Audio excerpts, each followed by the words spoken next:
guys, welcome back to Happy Hour with Hope. This month I am breaking down all of the lenses that I have in my bag for a wedding day and what I use them for and why I love them.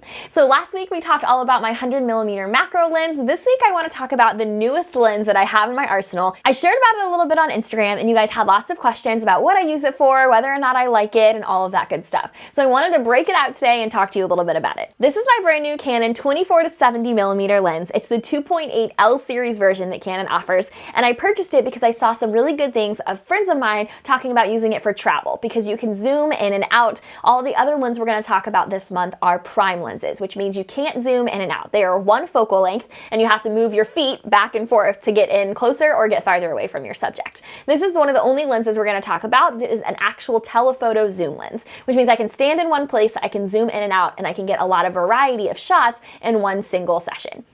So, a couple of thoughts on this lens. I've only used it a handful of times, but I did want to give some feedback for those of you that saw me purchase it and then may not have seen me talk about it.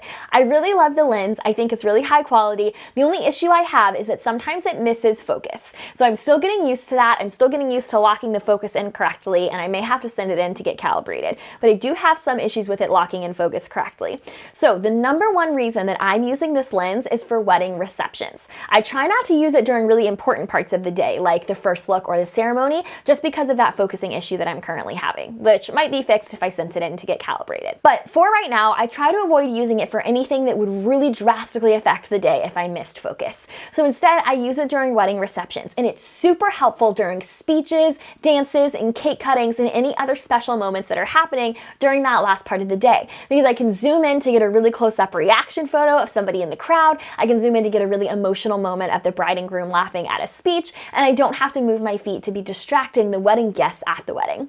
Another time I've used this lens is for portraits. I used it for a handful of portraits at one of my weddings at the end of last year, and I actually really loved the result. When you zoom in really close at 70mm, the bokeh in the background is absolutely beautiful, and the images were really crisp and clean. I'll put some of those in the video for you to see.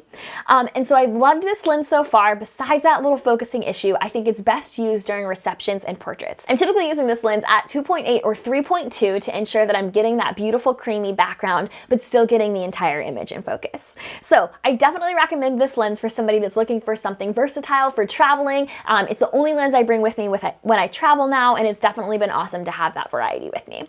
So I hope this was helpful. If you guys want to learn more from me, that free online class that I've been sharing with you is down in the link in the description. I'm teaching 5 reasons that you aren't booking seniors right now and how to fix them. So I'm sharing 5 of my marketing strategies to bring in more income and more bookings in the senior side of your business. So I would love to see you in class, but if not, I will see you guys next week.